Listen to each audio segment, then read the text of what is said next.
warahmatullahi wabarakatuh. Kami mahasiswa Sekolah Tinggi Ilmu Administrasi Bagasasi dari Prodi Administrasi Bisnis. Video presentasi ini dibuat untuk menyelesaikan salah satu tugas kelompok di mata kuliah Ekonomi Makro dengan dosen pengampu Bapak Adrian Febriana Bima, SPI MM. Kami dari kelompok 5 akan membahas materi mengenai institusi keuangan bank sentral. Sebelum kami membahas lebih lanjut, izinkan kami untuk memperkenalkan diri terlebih dahulu. Saya, Neni Nurjana, dengan nomor pokok mahasiswa 2121010676 selaku moderator di kesempatan ini. Adapun anggota kelompok kami, ada Nadia Putri Sabira dengan nomor pokok mahasiswa 2121010664. Selanjutnya, ada Nandita Aulia Sari Sundaloka dengan nomor pokok mahasiswa 2121010678. Selanjutnya, ada Neng Karmila dengan nomor pokok mahasiswa 2121010456. Selanjutnya, ada Muhammad Rizan dengan nomor pokok mahasiswa 2121010689. Selanjutnya, ada Wiwit Fauzia dengan nomor pokok mahasiswa 2121010682. Adapun materi yang akan kami bahas yaitu yang pertama, mengenai sejarah terbentuknya Bank Sentral di Indonesia. Yang kedua, tugas dan wewenang Bank Indonesia sebagai bank sentral. Yang ketiga, perbedaan bank sentral dan bank umum. Dan yang terakhir, perkembangan bank sentral di berbagai negara. Baik, langsung saja ke pembahasan pertama mengenai sejarah terbentuknya Bank Sentral di Indonesia akan dijelaskan oleh rekan saya Nadia Putri Sabira. Sejarah singkat Bank Indonesia. Bukan hal yang mengejutkan jika selama proses perjalanan Bank Sentral di Indonesia mengalami perubahan. Menurut informasi yang kami dapatkan, tercatat dalam sejarah bahwa sudah ada 3 bank yang pernah menjabat menjadi Bank Sentral di Indonesia. Yang pertama ada The Javash Bank, yang kedua ada Bank Nasional Indonesia atau BNI, dan yang ketiga ada BI atau Bank Indonesia. Ketiga bank tersebut tentunya memiliki peran dan kegunaannya masing-masing, terutama peranan dalam menjaga dan mengontrol tingkat keseimbangan dari mata uang negara dari zaman penjajahan hingga saat ini. Bank sentral pertama di Indonesia ada The Javash Bank. The Javash Bank menjadi bank sentral pertama yang ada di Indonesia, didirikan pada sekitar tahun 1929, di mana saat itu adalah masa penjajahan negara Indonesia oleh pasukan pemerintahan dari Hindia Belanda pada masa penjajahan Raja William I. The Javash Bank sendiri berlokasi di Jakarta, lalu melakukan sebuah pengembangan dan membangun beberapa cabang di beberapa wilayah, seperti di Semarang, Surabaya, Kalimantan, Sulawesi, Sumatera hingga ke luar negeri di New York. Fungsi atau peranan utama dari The Javash Bank adalah memaksimalkan percetakan dan pendistribusian dari uang kertas ke daerah yang menjadi jajahan Hindia Belanda. Seluruh mata uang tersebut disebarkan dan Belanda berhasil melakukan tujuan mereka, yaitu Gulden Belanda. Pada saat itu, The Javash Bank didirikan dengan bantuan PT atau Badan Hukum, yang pada masa itu disebut dengan Nemlu Vennootschap. Badan hukum tersebut memiliki peran yang sangat penting perihal menjaga kestabilitasan dari mata uang yang beredar pada saat itu, terutama untuk menjaga kestabilan ketika terjadi transaksi perdagangan internasional. Yang kedua ada Bank Sentral Penerbit Uang Republik Indonesia atau ORI, disebut juga sebagai BNI 46. BNI didirikan pada tahun 1953. BNI menyatakan bahwa bank ini berdiri pada masa awal kemerdekaan negara Indonesia pada tahun 46 atau biasa disebut dengan BNI 46. Saat itu Bank Nasional Indonesia 46 lah yang mengemban tugas untuk menjaga keseimbangan mata uang pada masa awal kemerdekaan Indonesia setelah diproklamasikan. Yang ketiga, dipilihnya Bank Indonesia sebagai bank sentral. Tepat pada bulan Desember tahun 1951, pemerintah negara Indonesia memutuskan untuk merubah The Javash Bank menjadi bank nasional dan diresmikan oleh negara dengan ditandai adanya UU yang mengatur tentang penasionalan Dijafas Bank. UU yang mengatur mengenai hal tersebut adalah Undang-Undang Nomor 24 Tahun 1951 yang berisi mengenai penasionalan Dijafas Bank NV. Tak hanya itu, sekitar awal dari bulan Juli pada tahun 1953, negara Indonesia memutuskan untuk mendirikan sebuah bank yang dinamakan Bank Indonesia dan menetapkan bank baru tersebut menjadi bank sentral untuk negara Indonesia. Setelah penetapan Bank Indonesia menjadi bank sentral, Bank Indonesia memiliki tugas-tugas dan fungsi yang serupa dengan Dijafas Bank, di mana Bank Indonesia memiliki peran penting sebagai salah satu lembaga perbankan yang memiliki tugas mengatur keseimbangan sektor moneter, serta mengontrol dan melancarkan sistem transaksi yang ditetapkan oleh negara Indonesia. Seiring waktu berjalan, tugas dari Bank Indonesia mulai mengalami pengurangan sekitar tahun 1968. Pengurangan tersebut ditandai dengan dikeluarkannya undang-undang yang membahas mengenai bank sentral pada tahun 1968. UU tersebut berisi mengenai peran Bank Indonesia yang tidak menjalankan fungsinya sebagai bank komersil. Namun, Bank Indonesia dialih tugaskan menjadi agen yang mengontrol upaya pembangunan dalam memajukan negara dan meningkatkan kesejahteraan hidup masyarakat negara di Indonesia. Pengalihan tugas tersebut tidak berlangsung lama. Bank Indonesia dikembalikan tugasnya pada tahun 1999. Hal ini dibuktikan dengan dikeluarkannya UU yang mengatur hal tersebut, yaitu Undang-Undang Nomor 23 Tahun 1999. Dengan dikeluarkannya peraturan undang-undang tersebut, maka secara otomatis mengembalikan semua peranan, tugas, serta fungsi yang dimiliki oleh Bank Indonesia. Seiring berjalannya waktu, peran Bank Indonesia menjadi bertambah, terutama fungsi untuk mengupayakan dalam memperkuat dan memperkokoh sistem pemerintahan yang ada di Indonesia. Hal ini ditandai dengan diterbitkannya sebuah amandemen UU sebelumnya pada tahun 2004. Selanjutnya, pembahasan yang kedua mengenai tugas dan wewenang Bank Indonesia sebagai bank sentral akan dijelaskan oleh rekan saya, Wiwit Fauzia. Tugas Bank Sentral. Tugas bank sentral berbeda di setiap negara. Merujuk pada buku ekonomi dan akuntansi, mengasah kemampuan ekonomi, terdapat 5 tugas utama bank sentral, yaitu yang pertama, sebagai bank bagi pemerintah. Bank sentral bertindak sebagai badan keuangan yang memiliki tugas utama menyimpan uang yang dimiliki pemerintah. Dan pemerintah menggunakan jasa bank sentral untuk membayar serta mengirimkan uang kepada pemerintah daerah dan departemen-departemen pemerintah yang lain. Yang kedua, bank sentral sebagai bank umum.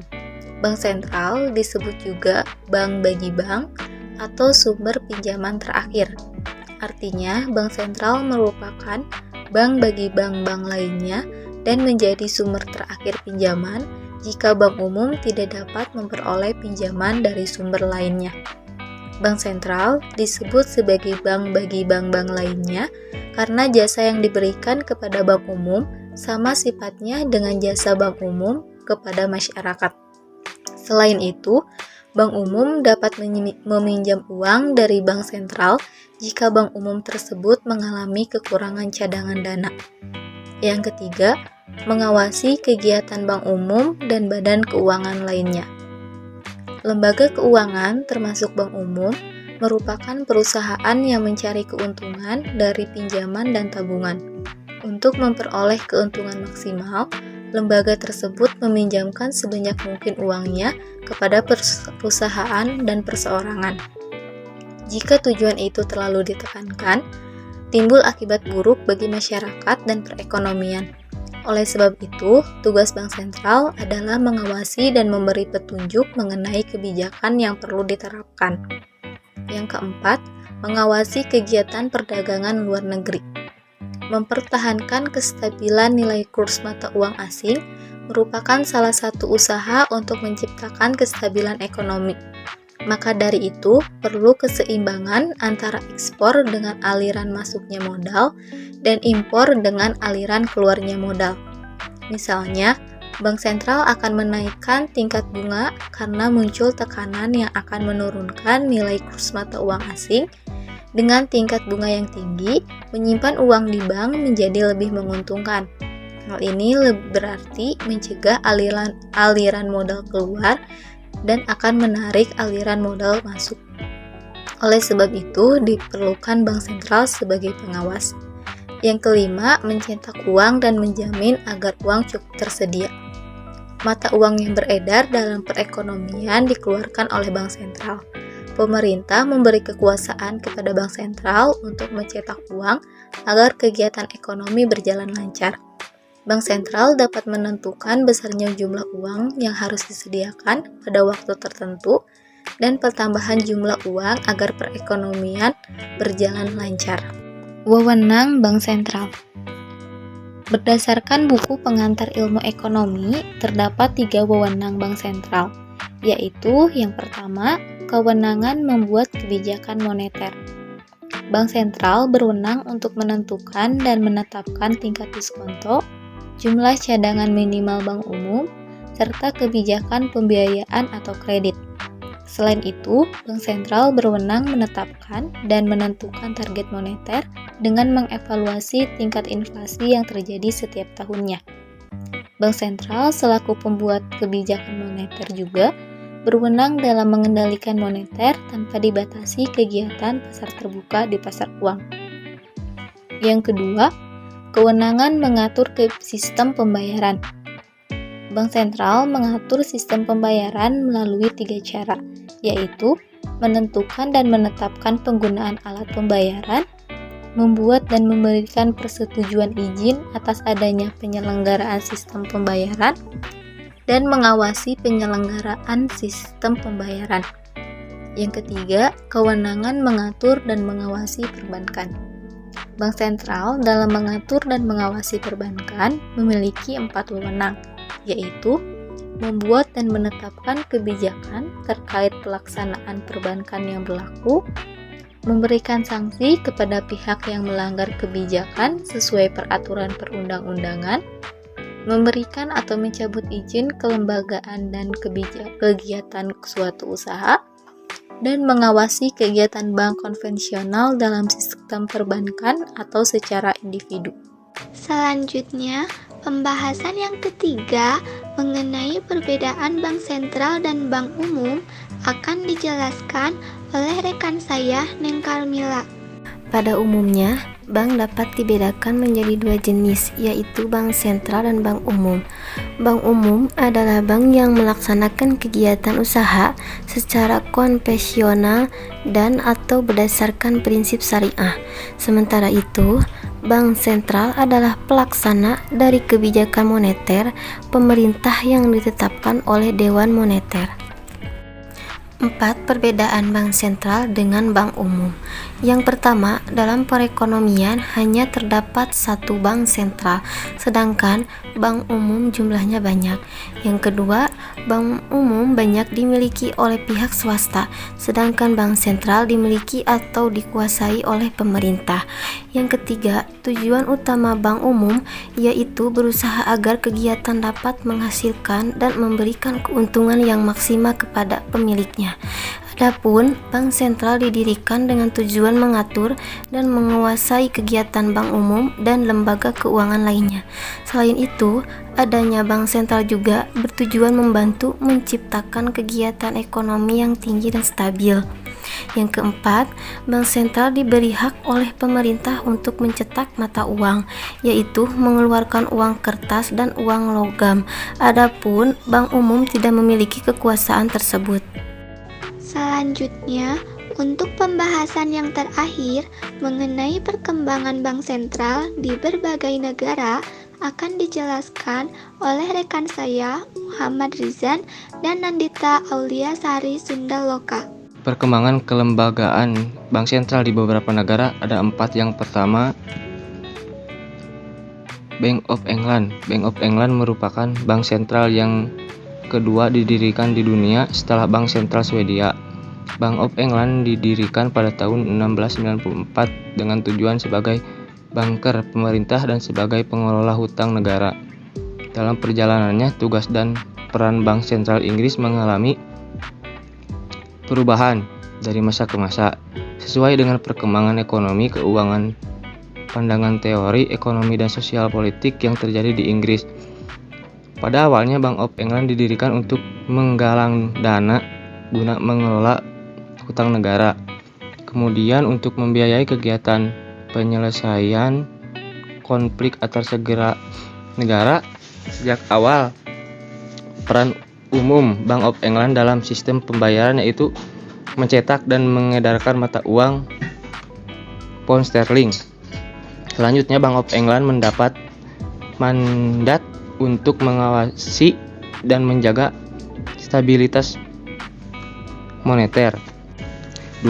Federal Reserve Bank of America. Pendirian bank sentral di Amerika Serikat juga mengalami tahapan dan evolusi yang hampir sama dengan bank sentral negara lain. Upaya awal untuk membentuk bank sentral Amerika dilakukan dengan membentuk First Bank of the United States 1791 sampai 1811 dan The Second Bank of United States 1836. Kedua bank sentral ini belum berhasil menjalankan perannya sebagai bank sentral, salah satunya karena tidak lagi mendapat kepercayaan dari publik serta dikarenakan terlalu terpusatnya kewenangan finansial yang dilakukan oleh pemerintah federal. Yang ketiga, Hong Kong Monetary Authority atau disingkat juga dengan HKMA adalah salah satu bentuk lembaga yang melaksanakan peran dan tugas bank sentral yang berbeda dengan struktur bank sentral pada umumnya. HKMA didirikan pada 1 April 1993 yang merupakan penggabungan antara Badan Pengelola Pertukaran Mata Uang, The Office of the Exchange Fund, dengan Badan Pengawasan Perbankan, The Office of the Commissioners of Banking. Fungsi dan tanggung jawab dari ketentuan pertukaran mata uang dan perbankan sebagaimana diatur dengan The Exchange Fund Ordinance and the Banking Ordinance. Dalam melaksanakan tugasnya, HKMA melaporkan kepada Menteri Keuangan Finansial Secretary. HKMA merupakan lembaga pemerintah yang diberikan otoritas dan tanggung jawab untuk memelihara kestabilan moneter dan perbankan. Pada fungsi utama dari HKMA adalah 1. Menjaga kestabilan nilai dolar Hong Kong. Yang kedua, mengelola cadangan devisa Hong Kong dengan cara yang efektif dan aman. Yang ketiga, mendorong terpeliharanya kestabilan dan keamanan sistem perbankan di Hong Kong. Yang keempat, mengembangkan infrastruktur keuangan di Hong Kong sehingga memperlancar aliran dana secara lancar tanpa hambatan. Dan yang keempat, yang terakhir yaitu Monetary Authority of Singapore atau disingkat juga dengan MAS adalah lembaga yang menjadi bank sentral Singapura yang memegang mandat penuh untuk melaksanakan fungsi-fungsi bank sentral sebagai bank sentral. The Monetary Authority of Singapore merupakan salah satu bank sentral yang memiliki dan menjalankan peran yang cukup luas. Namun demikian, tugas atau misi utama bank sentral bersifat jamak, yaitu mendorong kesinambungan pertumbuhan ekonomi yang tidak inflatoir dan berkembang pusat keuangan yang sehat. Fungsi dan tanggung jawab Bank Sentral Singapura cukup luas, yaitu yang pertama, sebagai bank sentral, MAS melaksanakan kebijakan moneter, mengeluarkan dan mengedarkan uang, mengawasi sistem pembayaran dan menjadi bankirnya pemerintah. Yang kedua, MAS juga bertindak sebagai integrated supervision dari lembaga-lembaga keuangan yang ada di Singapura sebagai pelaksanaan tugas dalam menjaga kestabilan dalam sistem keuangan. Yang terakhir, MAS juga bertindak sebagai pengelola cadangan devisa negara. Selain itu, MAS Singapura juga berfungsi sebagai lembaga yang bertugas untuk mengembangkan Singapura sebagai pusat keuangan dunia. Cukup sekian video presentasi dari kami. Jika ada kurangnya, mohon maaf sebesar-besarnya. Semoga apa yang kami sampaikan berguna untuk kita semua, termasuk untuk diri saya sendiri. Terima kasih. Wassalamualaikum warahmatullahi wabarakatuh.